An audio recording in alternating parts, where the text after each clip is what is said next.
How's it going, everybody? Today I want to take a minute and talk to you about the new XLCS Design cage for the Blackmagic Micro Studio Camera G2. This is a version 2 of this cage. There was an earlier version that has since been updated. A lot of great improvements were put into play with this. We'll go over all of that in a minute. First thing, this is also compatible with the original Micro Studio Camera G1 as well as the original Micro Cinema camera. So if you're using those older cameras and are needing a cage, this cage will work with those as well. Now, as I said, there are a lot of great improvements to this design. Weight reduction, better riggability, better buildability.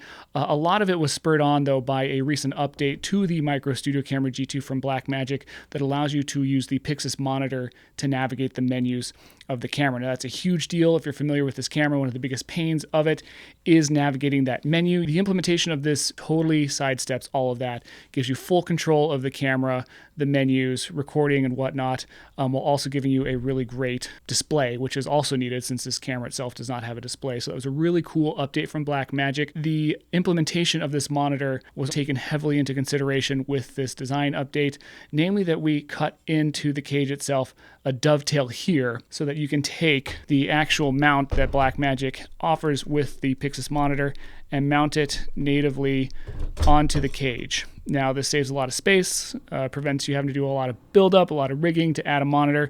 If you buy the second and third tier monitor kits from Blackmagic, you'll be able to mount this directly onto the cage itself, lock it into place. A really cool build, but that's something that was really heavily implemented in the designing of this cage. This is a single piece design. The camera simply slides into place and then is fixed with 2 screws on the bottom. Now, this is a lighter cage than the first version. One of the big things we focused on was opening up the sides of the cage to give you better access to the different ports here. A lot of users on version 1 were talking about how difficult it was to get their fingers in around some of the connectors. So we've opened that up considerably around the SDI ports, the mic jack port, the 12-volt power input that locks with a barrel connector. You're going to be able to get your fingers in and turn that barrel a lot easier now. And then with that came the weight reduction. Now, the cage itself actually comes in 2 varieties.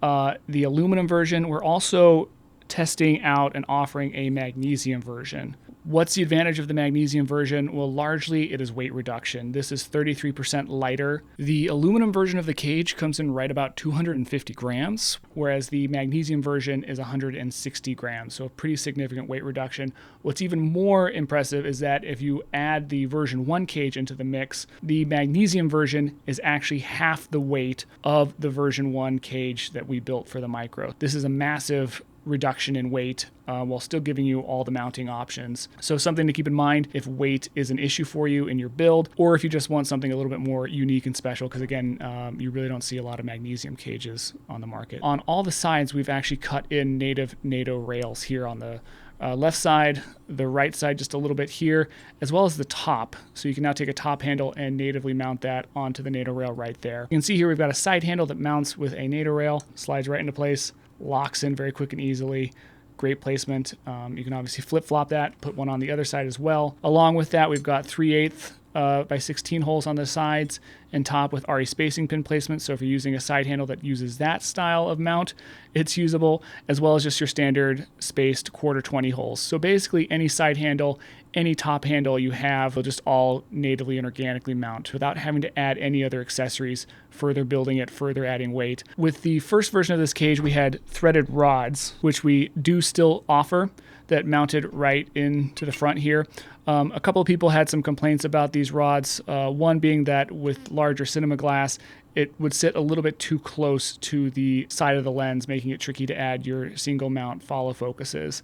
Along with that, even though you can tighten these down pretty tightly, some people were experiencing a little bit of loosening from the torque of their follow focus motors. When I was designing the PYXIS cage, we started working with rods that use an RE spacing pin to lock it into place. So this cage now has added the starburst patterns here for those RE spacing pins so that when you're mounting your rods here to the front, there will be no turn involved from a torque of a follow focus motor. Now, along with that, we developed these little dog bone accessories here that have a multitude of RE spacing hole placements with a threaded screw that you can change the orientation of that. And these will mount right here on the side and allow you to sort of clock that into whatever angle you want, either 90, 90, or 45 along the way.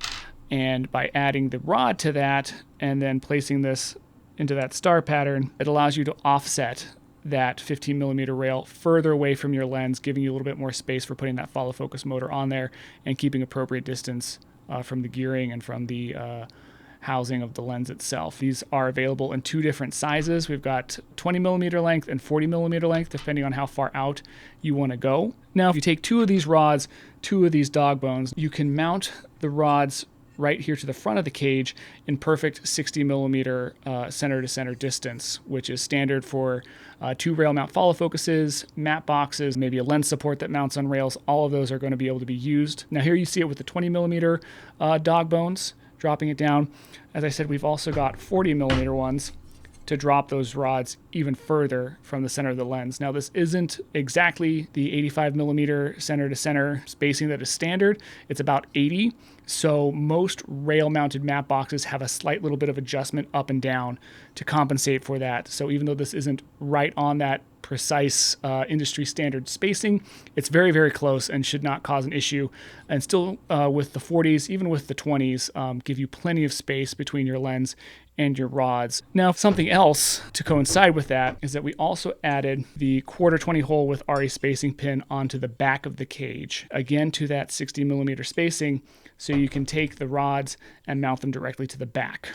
Now, this is if you've got a battery pack that mounts onto 15 millimeter rods, you can now mount that directly to the cage as well. We've also added a small marking here for the focal plane in line with where the sensor is, since the micro actually doesn't even have that on the body of the camera. Did a little bit of math and put a cutout here so that when you're on set and needing to know, or when you're dialing in DJI Focus Pro, you're going to be able to take your measurements right off of that. Still giving you a cold shoe over here if you want to mount a microphone or a LiDAR for your follow focuses and whatnot. Another thing I want to mention is that you can see here the dovetail cutout for the PYXIS monitor does take up a lot of space, and not everyone's going to be using that. Some people are going to prefer just using an existing mount that they've got for their monitor. So included when you order this is a little insert piece here that slides right in and fills in that gap and adds another 3/8 hole here with the ability for you to put in a slug to step that down to 1/4.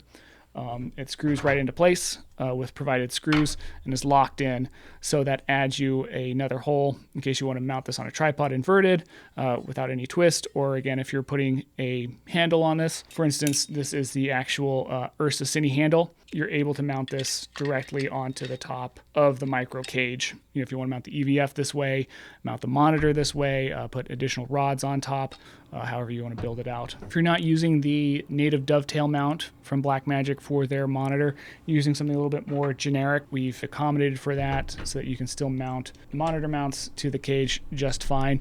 One thing I will recommend if you're using the PYXIS monitor, we've got this little adapter plate that sits between the monitor mounts from most other companies and the PYXIS monitor. We built this to allow you to still get that anti-twist lock when using, for instance, this is a small rig monitor mount. This will mount to the monitor and then will allow you to lock it into place and keep that secure with the anti-twist functionality.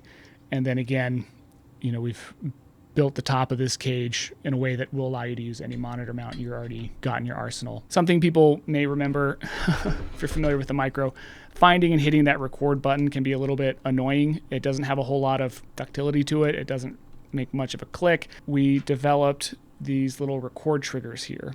Now, this is an idea that came from the folks over at AltCine, Cole Powers over there. If you haven't checked them out, check them out. They're doing a lot of great builds. And they came up with this idea to use a spring plunger as a record trigger. And essentially it comes separately. You can order it directly with the cage to save a few bucks, but it mounts directly onto the cage in front and sits above the record button, and then adds a little bit more easy to access record trigger. I know if you're not familiar with this camera, that doesn't seem like a big deal. If you are familiar with the camera, then you'll see this as what it is, which is kind of a godsend. So huge kudos to AltCine for coming up with this idea, and thanks for letting us implement it into this design. Something that I think is really cool is if you again take your dog bone, mount it to your rod, and then mount it right here, slightly offset, we've actually now got a location to mount an EVF arm. Currently, we don't have one available. We will very soon, but plenty of companies sell essentially a NATO rail that clamps onto a 15mm rod. So if you're using an aftermarket EVF that goes in through the HDMI, you'll be able to mount that right here. If you're using Blackmagic's PYXIS EVF, you'll be able to mount that not directly to this rod, but you can get a carrier that sits off to the side that it will mount to. In that sense, again, because of the update for the PYXIS Monitor, you're also now going to be able to use the PYXIS EVF on this. So if you've got this rigged out a little bit more as a shoulder rig or a smaller handheld, but you prefer using that EVF, you are going to be able to mount that directly to the cage without, again, having to add too much to this. Very versatile little feature. These rods and the dog bones, tried to make as many different ways as possible for you to implement them onto the cage, help you keep this a compact, fast-flying rig. Now, I know a lot of people are using ARCA Swiss-style mounts for tripods, or more importantly, gimbals to get your stuff on and off fast on your gimbal rig. And obviously, the Micro is prime for being used with a gimbal. So what we came up with is this is a little ARCA Swiss that mounts to the cage.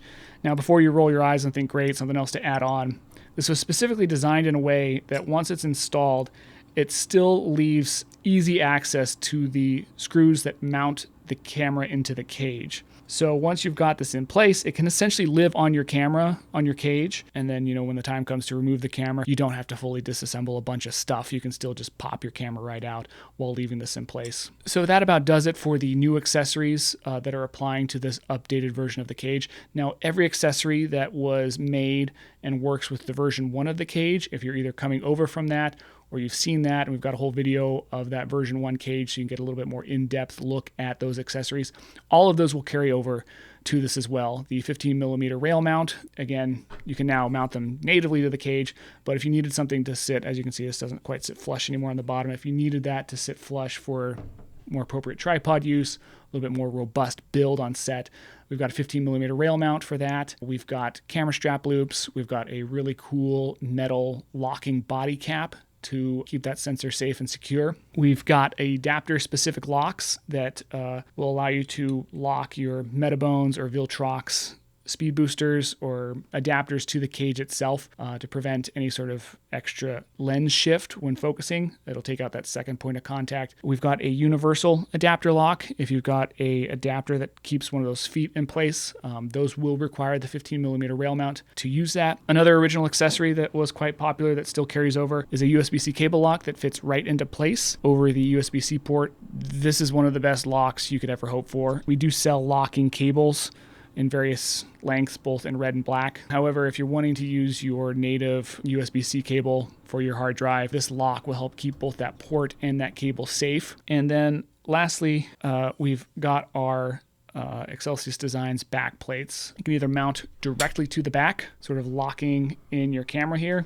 You can see it adds a lot of protection, a lot of additional mounting points. If you want to add a V-mount battery to the back, if you want to mount your SSD to the back, your tentacle sinks or whatever, you'll notice it now covers up the battery. So what we've got are varying degrees of backplate spacers, either 1 inch or 2 inch approximately, to give you space in the back. So you could add one set of risers here to the back, which will allow you to keep the native battery in place. Or you can take it another step out to keep the battery in place, put an SSD holder on the back, and then maybe a V-mount. Something else you can do is you can actually mount a 15mm rod mount directly to the backplate too, so that if you're running your rods off the back, you can mount that directly to those 15mm rods for a more traditional style backplate, again, for putting a battery on there or whatever else you deem necessary. And this is a very cool camera that Blackmagic reintroduced. It was a great camera when it came out, but they've now made it even better with the addition of the PYXIS Monitor. This was designed for a studio environment. The cage will help you in that studio environment, but it is just a great little camera if you can build it out right. And so the purpose of this cage, again, was to help you in doing that while keeping as low of a profile as possible. Whether it's a small, tiny studio camera hidden off on the side, a little run and gun rig, or a full rigged out, ready for production cinema camera, all of that's possible. And so I'm super excited to bring that to you guys, hopefully help you out a little bit with your shoots, and yeah, just provide a little bit of support for what I think is a pretty great camera. Anyway, that's it. Thanks so much. If you have any questions, feel free to visit the website, www.xlcsdesigns.com. You can contact me directly through that website as well, or throw some comments in the comment section below. And yeah, thanks so much for watching. We'll see you next time.